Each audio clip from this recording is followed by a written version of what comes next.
likely to be the least reactive element, the most reactive element, the most reactive non-metal, the least reactive non-metal, the metal which can form stable binary halide. इनके मतलब बताता हूँ. The metal which can form predominantly stable covalent halide of formula Mx और X is your halogen. तो ये question बहुत important question है. अब जरा इसे समझो ध्यान से. अब मैं बता रहा हूँ इसको one by one. Just try to understand how to solve. सबसे पहले जो ये ईजी है ना, ईजी गेन एंथैल्पी, ये बेसिकली नॉन मेटल्स के लिए होता है. Keep in mind, non metals जो हमारी गेन एंथैल्पी है ना, ये बेसिकली किसके लिए होती है? नॉन मेटल, क्योंकि नॉन मेटल गेन करते हैं. और नॉन मेटल का नेगेटिव में वैल्यू होती है, और नेगेटिव में ज्यादा होनी चाहिए वैल्यू, काफी ज्यादा होनी चाहिए, तो नॉन मेटल है. जैसे ये नेगेटिव में 60 है, 40 है नेगेटिव में, ये 48, ये 40, तो ये बहुत कम वैल्यूज हैं, यानी ये नॉन मेटल नहीं हो सकती. यानी आपके ये दो हुए नॉन मेटल में. कीप इन माइंड मैंने क्या बताया, जो चीजें मैं बता रहा हूँ अगर ये माइंड में रखोगे तो बड़े आराम से इसके क्वेश्चंस कर पाओगे. क्या बताया मैंने कि ईजी जो है ना, गेन एंथैल्पी, नॉन मेटल के लिए वैलिड होती है. और नॉन मेटल का देखा गया है कि जो डेल्टा एच जी की वैल्यू है ना, माइनस में बहुत ज्यादा होनी चाहिए. बहुत ज्यादा मतलब 100 से ऊपर होनी चाहिए. तो जितनी भी 100 के नीचे नीचे वाली वैल्यूज हैं वो मेटल होती हैं, नॉन मेटल नहीं होती. यानी दो ही नॉन मेटल, दो हुए. ओनली टू नॉन मेटल्स आपके सामने है. जो बता रहा हूँ इसको माइंड में रखो, 3-4 बार करना लेक्चर खत्म होने के बाद, इसी क्वेश्चन को समझ में आ जाएगा. अब डेल्टा H1 का मतलब है पहला इलेक्ट्रॉन निकालना, डेल्टा H2 का मतलब है सेकंड इलेक्ट्रॉन निकालना. Delta H1 is related with first electron and it is related with second electron. अब हम क्वेश्चन पढ़ते हैं. The least reactive element. अब उसने पूछा है कि इस पूरे डायग्राम को देख के, मतलब इस टेबल को देख के, जो आपको ये टेबल दिया हुआ है, एलिमेंट दिए हुए हैं, एलिमेंट 1 2 3. यहाँ एलिमेंट के नाम नहीं दिए, ABCD दे सकते थे, तो इन्होंने 1 2 3 दे दिया. कहता है कि ये एलिमेंट 1 है, इसका फर्स्ट इलेक्ट्रॉन निकालने की एनर्जी इतनी है, सेकंड इतनी है, और गेन एंथैल्पी इतनी है. तो उसके बेसिस पे बात कर रहा है, तो हमें सभी के बारे में बता दिया. अब हम इसे सॉल्व कर रहे हैं. कहता है which of the following is likely to be the least reactive element. Least reactive वो होता है जिसके डेल्टा H1 की वैल्यू वेरी हाई हो. Very high. लीस्ट रिएक्टिव मतलब जो इलेक्ट्रॉन लॉस ही ना करे. समझ में आ गया आपको? लीस्ट रिएक्टिव वो होता है जो इलेक्ट्रॉन लॉस नहीं करता, यानी डेल्टा H1 की वैल्यू बहुत ज्यादा हो. चेक करो डेल्टा H1 की किसकी सबसे ज्यादा वैल्यू, बताओ मुझे किसकी ज्यादा है? एलिमेंट 1 2 3 किसकी ज्यादा है? एलिमेंट 5. यानी हमारे पहले क्वेश्चन का आंसर है एलिमेंट 5. समझ में आ गया? बोलो जरा, समझ में आ गया क्या बोला है मैंने? यस. अब आ जाओ इसके सेकंड क्वेश्चन पे. Most reactive metal. Most reactive metal वो होता है जिसका delta H1 is very less, मतलब कम एनर्जी में इलेक्ट्रॉन बाहर निकल जाए. मतलब आपका कम एनर्जी में इलेक्ट्रॉन बाहर निकल जाए. तो देखो डेल्टा H1 किसका सबसे ज्यादा कम है? किसका कम है? 1 का, 2 का, 3 का, 4 का, 5 का, किसका कम है? बोलो. सर 2 का. 2 का. तो हमारा आंसर आ गया 2. यहां तक समझ में आया मैं क्या बता रहा हूँ? देखो द लीस्ट रिएक्टिव एलिमेंट, तो अगर कहीं पे एलिमेंट लिखा है ना, मेटल नॉन मेटल नहीं लिखा, तो उसको मेटल ही माना जाएगा, क्योंकि नॉन मेटल को स्पेसिफाई किया जाता है. तो ये लिखा है ना the least reactive element, element मतलब मेटल. यहाँ लिख दिया द मोस्ट रिएक्टिव मेटल, तो मोस्ट रिएक्टिव वो होता है जो जल्दी इलेक्ट्रॉन निकाल दे, यानी जिसका डेल्टा H1 बहुत कम हो. तो हमारे दो क्वेश्चन हो गए. तीसरा question, the least reactive, the most reactive non metal. अब मैंने आपको बताया कि जब नॉन मेटल की बारी आएगी तो आपने डेल्टा HEG चेक करना है. और डेल्टा HEG में नॉन मेटल वो होते हैं जिनकी माइनस में वैल्यू बहुत ज्यादा मतलब 100 से ज्यादा, यानी जिनका 100 से कम है वो मेटल होते हैं. यानी ये भी मेटल है, ये भी मेटल है, ये भी, यानी दो ही बच गए नॉन मेटल. अब उसने पूछा है इन दोनों में कौन सा मोस्ट रिएक्टिव है. तो मोस्ट रिएक्टिव वो होता है जिसकी डेल्टा Hg नेगेटिव में ज्यादा हो. तो मोस्ट रिएक्टिव नॉन मेटल वो होता है जिसका डेल्टा HEG नेगेटिव में बहुत ज्यादा हो, मोर हो. तो कौन सा है इन दोनों में? कौन सा है? बोलो. थर्ड. क्या आएगा आंसर हमारा? थर्ड. अब आ जाओ इसका D part. The least reactive non metal, तो दो ही थे, एक मोर रिएक्टिव एक लीस्ट रिएक्टिव, तो लीस्ट रिएक्टिव हो गया आपका फोर्थ।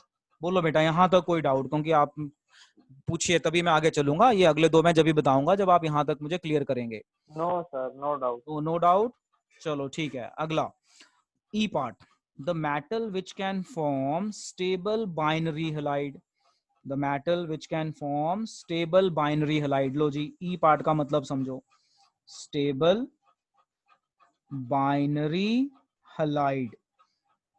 देखो बाइनरी का मतलब होता है दो इलेक्ट्रॉन लॉस करने, पहली बात तो ये समझ लो।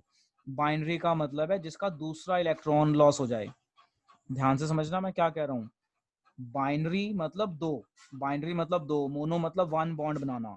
तो ये कह रहा है the metal which can form stable binary halide, मतलब जो दूसरा इलेक्ट्रॉन भी जल्दी लॉस कर दे। तो इसमें चेक करो डेल्टा H2 किसका कम है, चेक करो डेल्टा H2 किसका कम है।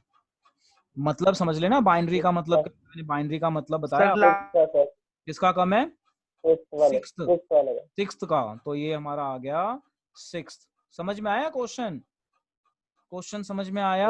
ये बोलो, क्वेश्चन में ना बच्चे पता कहाँ फंस जाते हैं, कहते हैं कि बाइनरी नहीं समझ में आया। तो मैंने बाइनरी का मतलब बताया, बाइनरी मतलब दो होता है, मतलब जिसके दो इलेक्ट्रॉन लॉस हो जाए, यानी डेल्टा H2 जिसका कम हो। कौन लॉस करेगा? जिसका कम होगा वही लॉस करेगा ना। तो किसका कम है? सिक्स्थ का। अब आ जाओ अपना F आंसर इसका last, the metal which can form predominantly stable covalent halide. Covalent halide मतलब MX। बाइनरी हैलाइड होता है MX2। MX2 मतलब जिसका 2+ चार्ज है, यानी दो इलेक्ट्रॉन। ये MX है, MX मतलब 1+, मतलब फर्स्ट इलेक्ट्रॉन लॉस हो दूसरा ना लॉस हो, फर्स्ट इलेक्ट्रॉन लॉस हो सेकंड ना हो, सेकंड इलेक्ट्रॉन ना हो लॉस। हिंदी में लिख दिया मैंने, ना हो लॉस, ताकि आपके ब्रेन में चला जाए। देखो ध्यान से समझना, कह रहा है प्रीडोमिनेंटली MX। MX मतलब अगर आप 9th क्लास यूज करो आप, तो 9th क्लास में आपने पढ़ा हुआ है कि अगर चार्ज सेम है तो ये प्लस होगा ये माइनस होगा, सेम चार्जेस कैंसिल हो जाते हैं ना। तो प्रीडोमिनेंटली MX, MX का यहाँ पे मतलब है कि एक इलेक्ट्रॉन, यानी सेकंड इलेक्ट्रॉन लॉस नहीं होना चाहिए, यानी डेल्टा H2 हाई, यानी डेल्टा H2 हाई। तो देखो किसका सबसे हाई है? डेल्टा H2 किसका हाई है सबसे ज्यादा? किसका हाई है? फर्स्ट का। तो ये इसका फर्स्ट केस का आंसर, लास्ट का आंसर फर्स्ट है। लो बेटा नोट कर लो and discuss if there is a doubt. देखो जो ये हमारा टॉपिक है, अब इस टॉपिक का नाम है कि अगर मैंने कोई आपको एलिमेंट दे दिया, मान लो मैंने आपको एलिमेंट दे दिया सोडियम, मैंने बोला इस सोडियम का मुझे बिना पीरियोडिक टेबल यूज किए ग्रुप एंड पीरियड बताइए। क्या पूछ लिया मैंने? कि पीरियोडिक टेबल यूज नहीं करना, इलेक्ट्रॉनिक कन्फिगरेशन लिखो, लिख के मुझे इसका ग्रुप और पीरियड बताओ। तो आप कैसे बताओगे? तो ये उसके स्टेप हैं। इस टॉपिक को कहते हैं prediction of period and group and block of element. तो क्या तरीका है करने का? देखो कुछ इसके पॉइंट्स बनाए हैं, तो मैं यहां से नहीं पढ़ रहा हूं, आप यहां से खुद पढ़ लीजिए, मैं अपनी तरफ से आपको कुछ पॉइंट्स बता देता हूं। सबसे पहला point, right electronic configuration, 11th वाली इलेक्ट्रॉनिक कन्फिग्रेशन, इलेक्ट्रॉनिक कन्फिग्रेशन। यानी सबसे पहला पॉइंट है कि जो हमने आपको 11th में कन्फिग्रेशन सिखाई है, इस 11th वाली कन्फिग्रेशन को लिखना है। पॉइंट नंबर 2, लिखने के बाद check the bigger shell, see bigger shell ऐसे कर लेते हैं। ये लिखने के बाद सी बिगर शेल यानी सबसे बड़ा शेल देखो, that will give you the idea of period. मैंने लिखा ना that is equal to period. Number 3, for group, for group C last shell electron orbital, last shell electron orbital. Point number 1, if last orbital is s, then group is equal to 1 और 2, क्योंकि s में या तो एक electron होगा या दो होगा। अगर s में एक इलेक्ट्रॉन हुआ तो ग्रुप 1, और s में अगर दो इलेक्ट्रॉन हुआ तो ग्रुप 2। देखो क्या बताया मैंने, पीरियड तो बताना आसान है, सबसे बड़ा शेल देख लो, that is equal to period.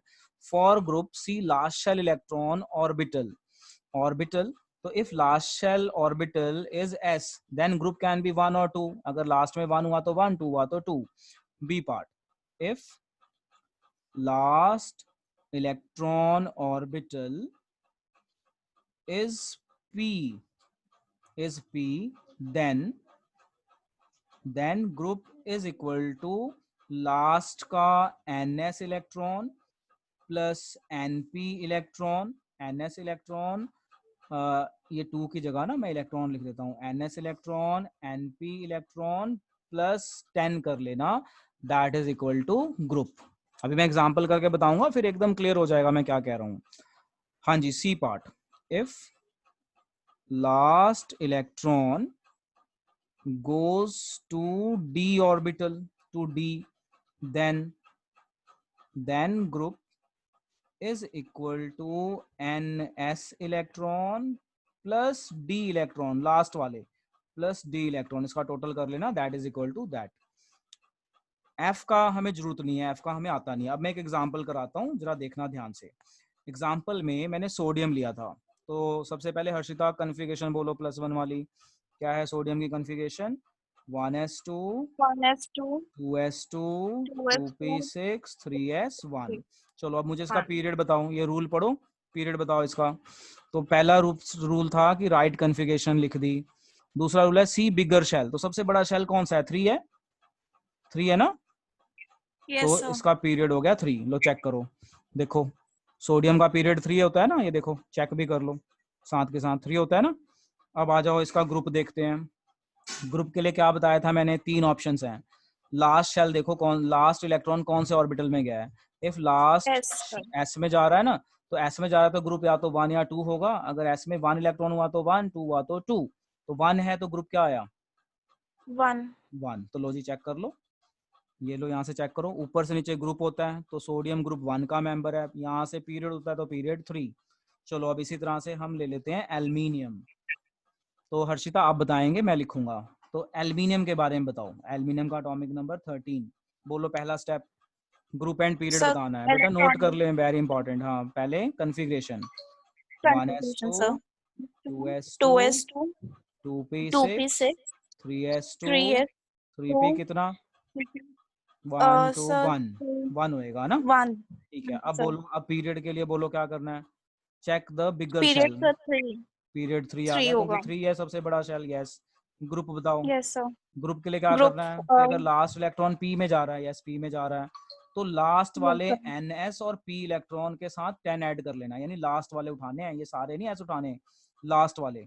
If last electron orbital is p then group is equal to last वाला, यहाँ पे लिख लो लास्ट वाला, ये कौन सा है, लास्ट वाला एनएस और एनपी, तो ये रहा एनएस और एनपी, इनको ऐड करके साथ में क्या ऐड करना है, 10। तो कितना आया, 2 + 1 + 10, कितना आया बेटा, 13 सर। 13। चेक करते हैं, तो कौन सा एलिमेंट दिया था, एल्यूमिनियम, ये रहा एल्यूमिनियम, पीरियड 3 ग्रुप 13, समझ में आ गया। देखो पीरियड 3 ग्रुप 13। चलो अब कौन ट्राई करेगा, अब हिमांशु आप ट्राई करो। This time I am giving you element scandium, कौन सा एलिमेंट दे रहा हूँ, scandium. Scandium has atomic number 21। चलो Himanshu you try it, group and period कैसे निकालेंगे, बोलो Himanshu. Sir 1s2 yes 1s2 2s2 2s2, चलो मैं खुद लिख देता हूँ, ठीक है, आप चेक कर लो, 1s2 2s2 2p6 3s2 3p6 4s2 3d1। चलो अब आप मुझे बताओ इसका, इसका बताओ पीरियड, पीरियड कौन सा होगा इसका, सबसे बड़ा शेल कौन सा है, देखो सर सबसे बड़ा कौन सा है, 3 या 4, बड़ा 4 देखो ना, 4, हाँ यस। कई बच्चे ये देखते हैं कि लास्ट वाला बड़ा है, ना ना आपने देखना सबसे बड़ा कौन सा है, 4 है तो 4 हुआ, ये तो रूल के हिसाब से भरा हुआ है, बड़ा तो 4 ही हुआ ना, तो पीरियड 4। चलो ग्रुप बताओ, ग्रुप कैसे देखेंगे, लास्ट इलेक्ट्रॉन कहाँ गया है, कौन सा है आपका, सी पार्ट में आएगा इसका answer. If last electron goes to d then group is equal to NS and d electron, तो ये लास्ट वाले देखने हैं, ये भी लास्ट वाला ही देखना है, तो लास्ट में कौन सा, ये रहा, कितना आया ग्रुप बेटा, 2 + 1, कितना आया ग्रुप, थर्ड। 3 चेक कर लेते हैं हमारा सही है कि नहीं। ये रहा स्कैंडियम, तो ये रहा ग्रुप 3 और ये रहा हमारा पीरियड 4। चलो अनुप्रीत अब आप ट्राई करो for argon, AR, argon atomic number 18। चलो Anupreet now you try, tell me group and period. बेटा नोट कर लीजिए। हाँ अनुप्रीत प्लीज टेल मी बेटा, और Dolly you can also tell. बोलिए। अंकित आप ट्राई करेंगे? Yes sir. बोलो अंकित क्या करूं सबसे पहले? पीरियड 3 हाँ है। अच्छा कॉन्फ़िगरेशन मुझे लिखवाओ ना, मैं लिखता हूँ हाँ। सबसे पहले 1s2 1s2 2s2 2p6 3s2 3p6 हो गए 18 हो गए। तो पीरियड कौन सा हुआ? सबसे Three. बड़ा शेल 3 है, पीरियड 3। ग्रुप कौन सा हुआ? तो लास्ट इलेक्ट्रॉन p में जा रहा है, तो 18। लास्ट वाले यस 18। 2 + 6 + 10 1 ये रूल है, ये मेथड है। 18. हाँ तो 18। So this is how we will do और we will identify group and period for the given element on the basis of certain rules. Sir हम तो ये इसके सारी अंदर चीजें ऐसे हमारे मॉडर्न पीरियोडिक टेबल में आ रही हैं। देखो बहुत बढ़िया क्वेश्चन है, कह रहा है which of the following will have most negative electron gain enthalpy, यानी किसकी डेल्टा ई जी मोस्ट नेगेटिव है और लीस्ट नेगेटिव भी बतानी है, और किसकी डेल्टा ई जी लीस्ट नेगेटिव है। तो वेरी इंपॉर्टेंट वेरी इंपॉर्टेंट। अब मोस्ट देखो वाली तो हाँ हम मोस्ट नहीं वाला एक नॉन मिनट, मेटल हम होगा। क्या करते हैं, हम इसकी सीक्वेंस देख लेते हैं अपने पीरियोडिक टेबल में। अब आपको शॉर्टकट पता है ना, तो ये रहा हमारा पीरियोडिक टेबल। पीरियोडिक टेबल में इसकी सीक्वेंस देख लो। अब हमें सीक्वेंस याद है, boron carbon nitrogen oxygen fluorine, फिर CBI आई, उससे टेपो नेहा प्रिया, अच्छा ये आ गया आपका PS आ गया हमारा, हाँ ये आ गया PSCl। लो मैंने एक पीरियोडिक टेबल बना लिया। अब आपने देखा ना मैंने शॉर्टकट में फटाफट बना लिया पीरियोडिक टेबल। अब मैं यहाँ से ऐसे बनाता हूँ, कलर चेंज कर लेता हूँ। ये हो गया पीरियड, यानी पीरियड में साइज छोटा होता है, और ये आपका हो गया ग्रुप, यानी ग्रुप में साइज बड़ा होता है। तो मोस्ट नेगेटिव गेन एंथैल्पी तो हमें पता है किसकी होती है, क्लोरीन की। ये तो हमें पता ही है ना कि फ्लोरीन क्लोरीन इकट्ठा आ गया, तो इकट्ठा आ गया तो क्लोरीन होता, अगर क्लोरीन ना होता तो फ्लोरीन हो जाता। तो मोस्ट नेगेटिव गेन एंथैल्पी कौन सी है, क्लोरीन। इसमें तो हमें कोई सोचना ही नहीं था। बोलो यहाँ तक कोई प्रॉब्लम? पिछले डिस्कशन से पता चल गया ना, क्योंकि क्लोरीन में रिपल्शन नहीं होती। Yes sir. आया यस। अब बच गया बड़ा। Yes sir. अब जिसका साइज बड़ा होगा ना वो लीस्ट नेगेटिव होगा। तो अब देखो पीरियड में जाते हुए साइज छोटा हो रहा है, तो किसका सबसे बड़ा हुआ? जो हमें एलिमेंट नहीं चाहिए वो मैं इरेज कर देता हूँ, आप रिकॉल कर पाएंगे। देखो हमें ये एलिमेंट नहीं चाहिए, ये भी नहीं चाहिए, ये भी नहीं चाहिए। अब बताओ किसका बड़ा हुआ, किसका बड़ा हुआ साइज? पीरियड में जाते हुए साइज छोटा हो रहा है ना, तो किसका बड़ा हुआ? P। तो कौन सा हुआ लीस्ट नेगेटिव? लीस्ट नेगेटिव वो होता है जो खींच ना पाए, तो किसका साइज बड़ा होगा वो खींच नहीं पाएगा, तो कौन सा हुआ? फॉस्फोरस। चलो नोट कर लो इसकी रीजनिंग, कह रहा है एक्सप्लेन योर रीजन। तो रीजन में ये ड्रॉ कर देना, ऐसे लिख देना ये ग्रुप है, और ऐसे लिख देना ये पीरियड है। अब साथ में लिखना वी नो कि क्लोरीन इज मोस्ट नेगेटिव, क्योंकि फ्लोरीन में रिपल्शन हो जाती है। तो पहले का रीजन ये बन गया, अपने आप लिख लेना। पहले का आंसर आएगा कि क्लोरीन इज मोस्ट नेगेटिव क्योंकि फ्लोरीन में रिपल्शन हो जाती है। Now we know along the period size decreases, इसका आंसर सेकंड पार्ट का आंसर, ये ए पार्ट का आंसर हो गया, ये सेकंड पार्ट का आंसर।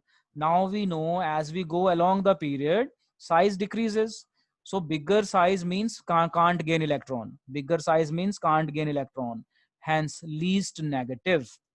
बाकी जब मैं वीडियो भेजूंगा पॉज करके आप दोबारा सुन के लिख लेना, लिख लेना। चलते हैं, जब आप थ्योरीज की लिख लेना, टॉपिक समझा दिया। अब आ जाते हैं हम अपने नेक्स्ट क्वेश्चन पे। अब ये वाला क्वेश्चन, इस क्वेश्चन को मैं समझाऊंगा क्योंकि ये ना बेसिकली एक +2 टाइप क्वेश्चन है। ये +1 में होना नहीं चाहिए, बट आपकी ना बुक्स में ऐसे क्वेश्चन दिए हुए हैं, इसलिए मैंने ये क्वेश्चन ले लिया। Very important question. इसमें बस जो मैं बताऊंगा याद रख लेना, because it is a +2 type question. ये कह रहा है are the oxidation state and note नहीं करना सर कोवैलेंसी। ये? हाँ जी इसे भी नोट कर लो, नोट इट। पिछला भी नोट कर लेना बेटा वीडियो से बाद में। हाँ जी सर। चलो इस क्वेश्चन का आंसर देखो क्या होना चाहिए। इस क्वेश्चन का आंसर, कह रहा है are the oxidation state and covalency of aluminium. पहले तो मैं आपको मतलब बता दूं, ऑक्सीडेशन स्टेट का क्या मतलब होता है। ऑक्सीडेशन स्टेट का मतलब होता है चार्ज। क्या मतलब होता है? चार्ज। कोवैलेंसी का मतलब होता है बॉन्ड। कोवैलेंसी, कोवैलेंसी का मतलब होता है नंबर ऑफ बॉन्ड्स। देखो मैं फिर से बता रहा हूँ, ध्यान से सुनो। ये क्वेश्चन बेसिकली +2 लेवल का है। उन्होंने +1 में आपकी ना 1-2 बुक्स में मैंने देखा ऐसे दिया हुआ है, तो इसलिए मैं डिस्कस कर लेता हूँ। तो ऑक्सीडेशन नंबर मतलब चार्ज, चार्ज में से +2 +3 जो भी आएगा। तो अब मैं इसे सॉल्व करता हूँ। ये पूरा कंपाउंड मैं लिखूंगा Al, Al के बाद है हमारा Cl, Cl के बाद है हमारा वाटर, वाटर के बाद 5 लिखा है और इस तरह की ब्रैकेट लगा के 2+ लिख दिया है। अब मैं जो बोल रहा हूँ उसको सुनो ध्यान से। जो वाटर होता है ना, वाटर, वाटर होता है न्यूट्रल मॉलिक्यूल। न्यूट्रल का मतलब होता है जिसका चार्ज होता है 0। क्लोरीन का आपने 9th में पढ़ा हुआ है -1, पढ़ा हुआ है ना, क्लोरीन का चार्ज क्या होता है -1। ये पूछ रहा है एल्यूमिनियम का बताओ, तो एल्यूमिनियम को X ले लेंगे। जिसका ऑक्सीडेशन नंबर पूछा है ना उसे X ले लेंगे। बस अब आप सॉल्व कर लो इसको। X -1 +0 × 5 0 = +2। ये जो ओवरऑल चार्ज है ना 2 के इक्वल है, तो मैंने =2 कर दिया। तो ये हो गया X = +3। तो हमारा ऑक्सीडेशन नंबर आ गया। ये क्या आ गया हमारा? Oxidation number. Oxidation number. तो आई होप आपको समझ में आ गया। कहता है are the oxidation state and covalency in aluminium same. तो ऑक्सीडेशन नंबर कैसे निकालते हैं? चार्ज, ये तरीका है। तो जो मैंने बताया वो याद रख लो। वाटर होता है न्यूट्रल, न्यूट्रल मतलब कोई चार्ज नहीं होगा। हमने 9th में पढ़ा हुआ है, क्लोरीन का -1 होता है, आयोडीन का -1 होता है, सोडियम का +1 होता है। 9th में पढ़ा हुआ है ना, 9th की नॉलेज।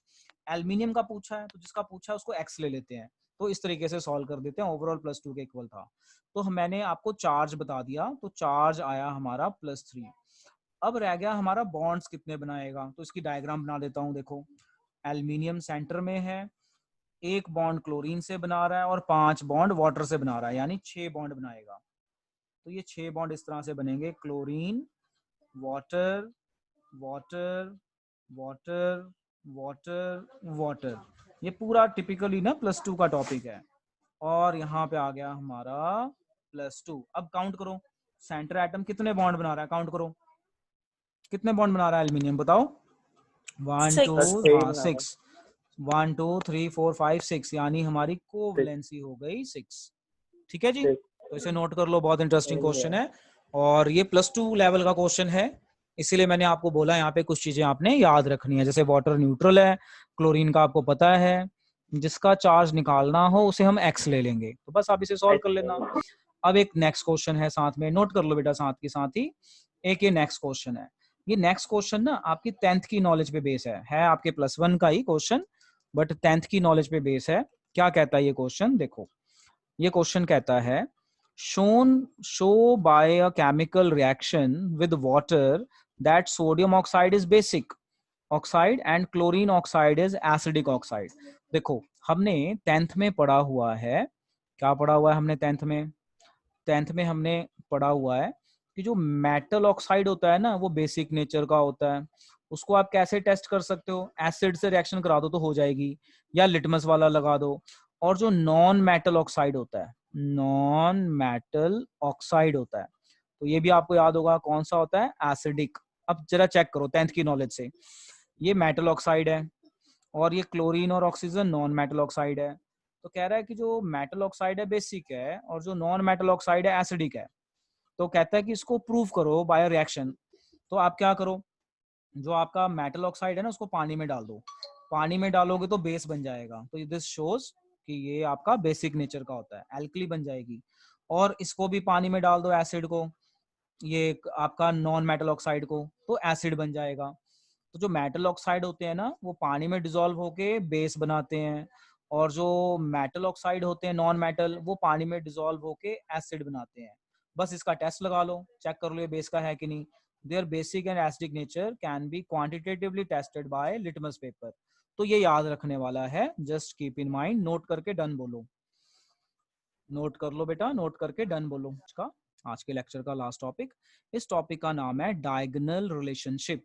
तो दिस डेफिनेशन इज इंपॉर्टेंट। आप इस डेफिनेशन को अपने ब्रेन में डालिए और इसे याद कीजिए। देखिए डेफिनेशन क्या कहती है, मैं समझाता हूँ।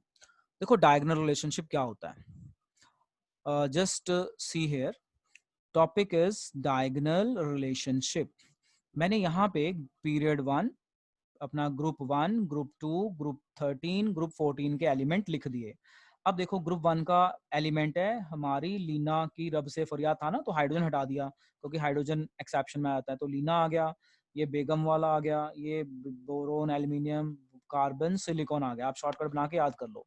तो आप देखो ना डायगनली ये देखा गया है पीरियोडिक टेबल में कि डायगनली ग्रुप 1 ग्रुप 2 एलिमेंट की पहले दो मेंबर की प्रॉपर्टी मैच हो जाती है, यानी लिथियम और मैग्नीशियम की प्रॉपर्टी तकरीबन मैच होती है, बेरिलियम और एल्यूमिनियम की प्रॉपर्टी मैच होती है। तो ये डायगोनल हो गया ना।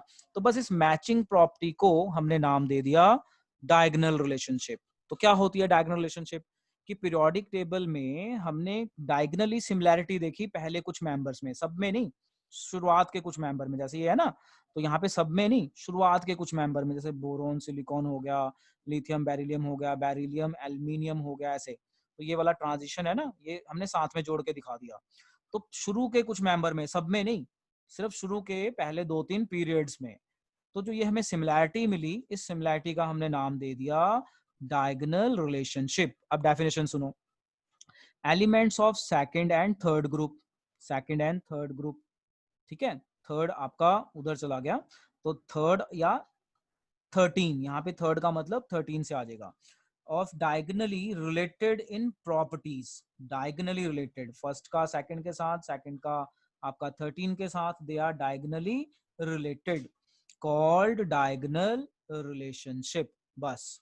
तो अगर पेपर में क्वेश्चन आ जाए व्हाट इज डायगोनल रिलेशनशिप, तो आप बोलो कि in periodic table diagonally period 1 element and period 2 element show relation or same properties called diagonal relationship। देखो elements of second and third period, ये रहा सेकंड और ये रहा थर्ड, ये ग्रुप है, ये ग्रुप 1, ये ग्रुप 2, और ये पीरियड 2 और ये पीरियड 3।